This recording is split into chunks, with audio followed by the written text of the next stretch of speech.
Hi everyone, and welcome to our third lecture on urban problems.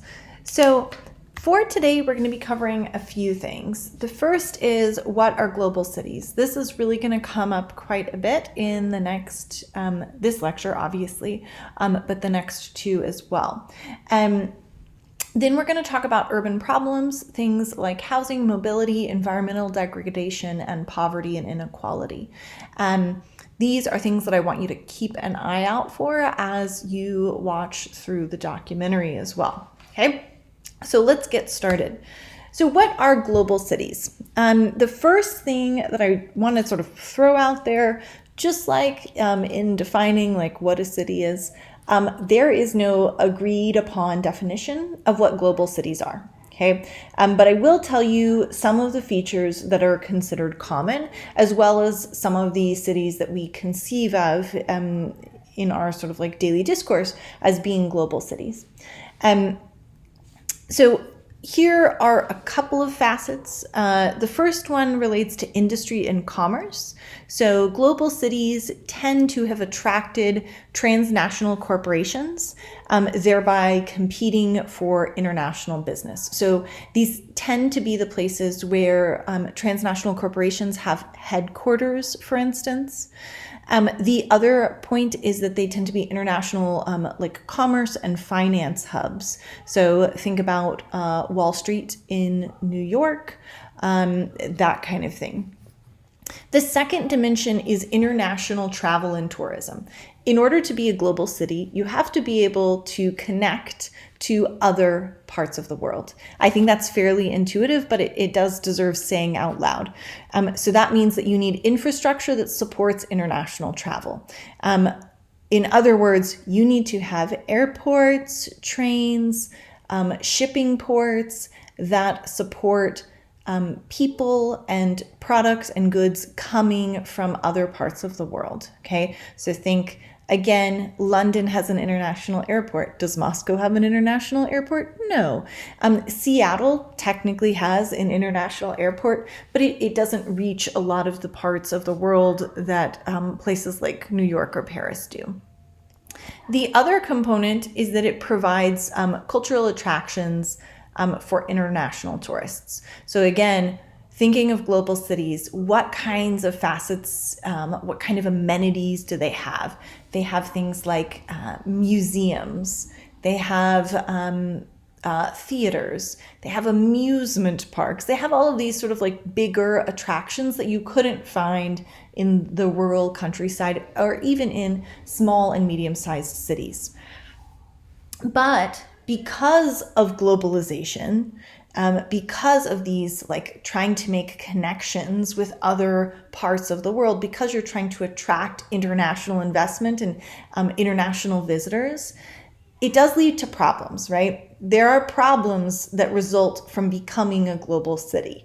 So many of the problems that cities face are the result of like global economic and technological forces that we, like local leaders and residents, really can't control, right? We can't control many facets of the world, right? We can't control how much it costs for clothes to get made because those get made somewhere else. But cities bear the brunt oftentimes of those consequences. So urban areas and urban governments are often trying to respond and ultimately shape to global forces. So as you watch the documentary, I really want you to pay attention to how global forces, how Istanbul trying to become a global city is affecting the people who live there, right? The people who live there. So the first urban problem that I want to highlight is housing. And there are a few dimensions on which there are issues with urban housing in cities. Just a quick statistic though, there is a global affordable housing gap. So right now there are about 330 million urban households that do not have access to affordable housing. And that number is supposed to grow to 440 million households in the next decade, I believe. So how this tends to manifest in urban areas is a growth of informal or substandard settlements. So in the documentary, you are going to see slums, right? That's one way to put them. One way to put it in Istanbul.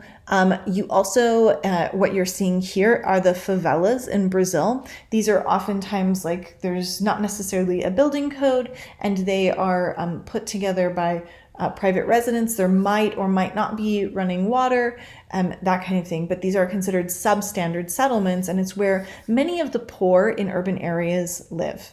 Okay. Ultimately, though, in most urban areas, there is just an inadequate supply of safe and secure housing. There's just an inadequate supply of safe and secure housing.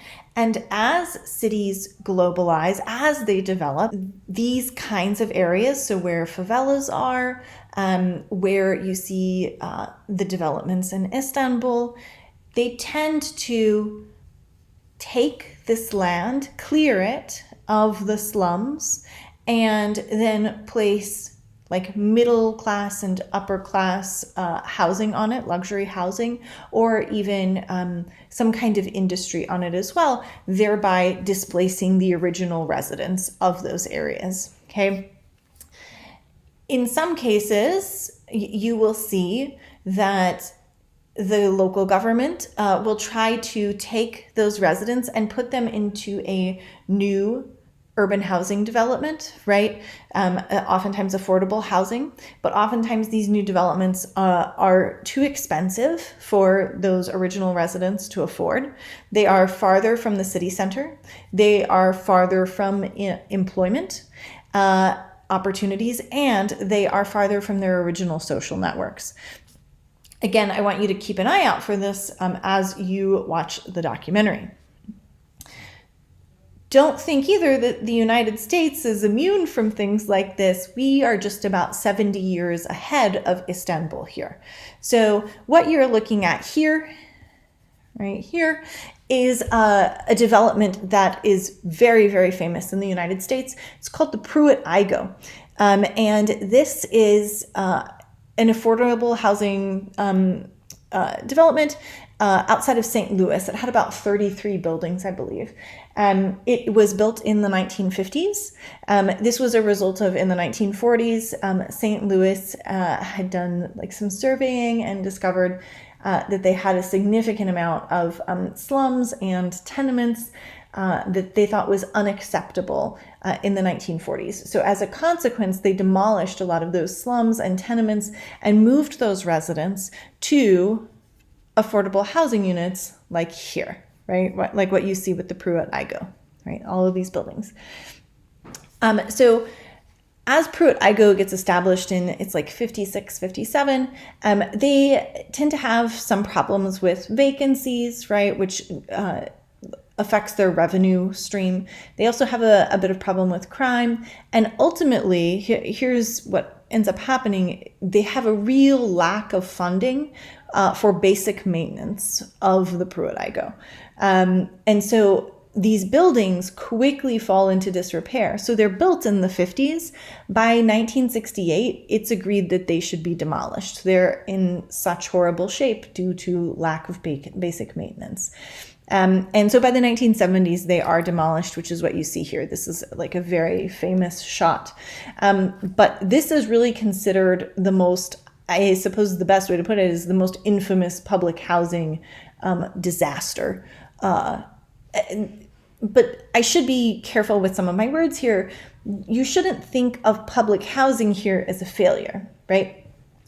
Public housing is often a necessity, especially in urban areas, as rents rise and governments move to capitalize on land values, right? Really, public housing needs to be funded, it needs to be maintained, and it should also probably involve those original or intended residents, right? You should be involving people who are planning on living here or who once lived on this land and their tenement was cleared into the decision making. Okay, that's really where some of these disjunctures start happening, is that original residents are not involved in the process of forming public housing.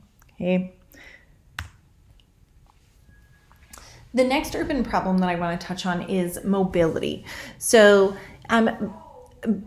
as cities expand, right, in terms of population or maybe land use, they have to address mobility concerns as well. How are you getting from point A to point B? How are you getting from your home to your office? How are you getting from one side of the city to the other side of the city?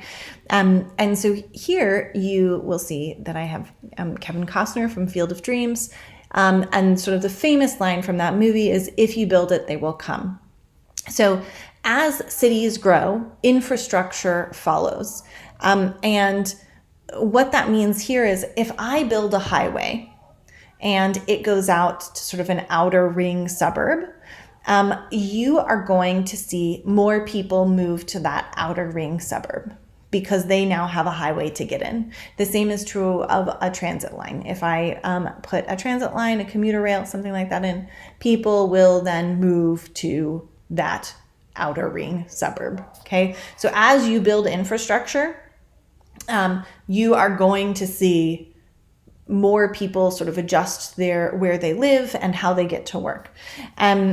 Oftentimes you see congestion follow those outer ring developments, those suburbs and those exurbs, but highways can also lead to outer ring developments. So if I build a highway that just goes out through like the edge of town, we might imagine that suburbs will follow, right? Development will follow, and that's what you will see with Istanbul here. It's problematic though, particularly with highways. This is less true of things like commuter rail and transit lines. It's oftentimes problematic with highways because as you expand highways, as you establish highways, it oftentimes leads to congestion anyways. So you might be able to mitigate congestion for 5 to 10 years, but long term, people will adjust where they live and how they get to work with that new highway in mind. And long term, it's going to make very little difference in your commute time. So oftentimes when we expand highways or we establish highways, there is a temporary reduction in congestion, but in the medium to long term range, there is not a reduction in congestion. It tends to be just as long in the long term. The next point that I want to make is environmental degradation. So as cities expand, you're going to see greater development in once natural areas, okay? You're also going to see greater use of natural resources like water. So we even experienced that here in Moscow. As time has gone on, we've slowly depleted some of the water from our aquifer that sort of lies below us and Pullman. Okay, so water is something that many cities are struggling with. Okay, or if they are not struggling with them in terms of quantity. So for instance, if the city does not have a drought, they might be coastal then, and then they're struggling with their city flooding. So there are a couple of problems that you might have here in terms of water. The third point that I want to raise is that sprawl, expanding that city, often results in increased use of fossil fuels. So as you expand your highways, you are likely going to have more cars on the road. And with more cars on the road and more congestion, you are going to have poor air quality. Environmental problems will ultimately manifest in people themselves, right? Looking at this haze here above this city, do you think that that is good for your health? Probably not. There are many cities, and it's well established that air quality is directly linked to cardiopulmonary disease, and air quality is a function of like how many highways you have, how close are they to residences, how many cars do you have on those highways. So be aware that as we globalize, as cities compete to be global cities, we are going to see significant environmental problems as well.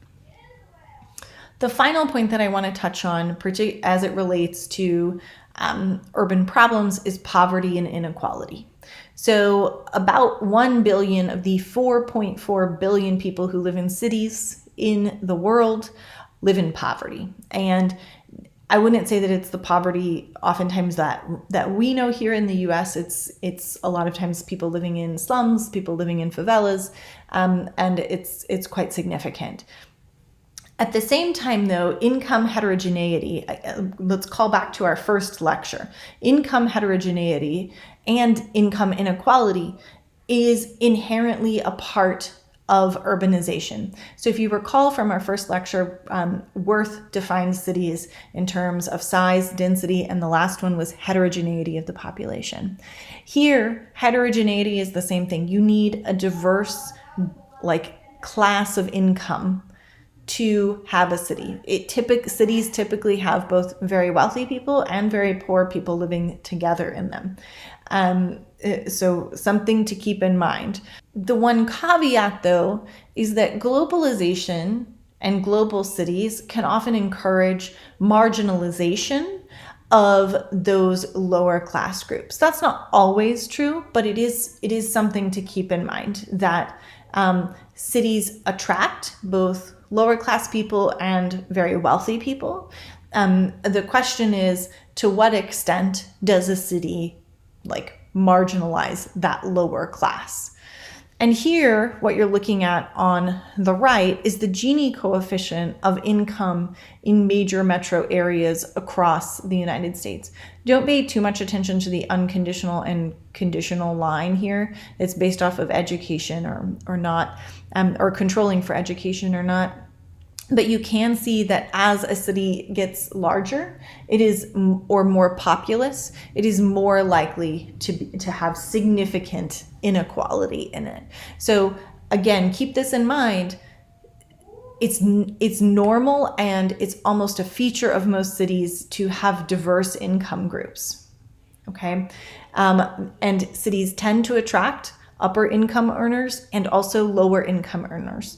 The question is really, how do cities support or marginalize those lower income earners? There are some cities out there that do a great job of providing social mobility opportunities for lower class residents. And there are others like Istanbul that you will see today that do not. But go check out the quiz and just let me know if you have any questions.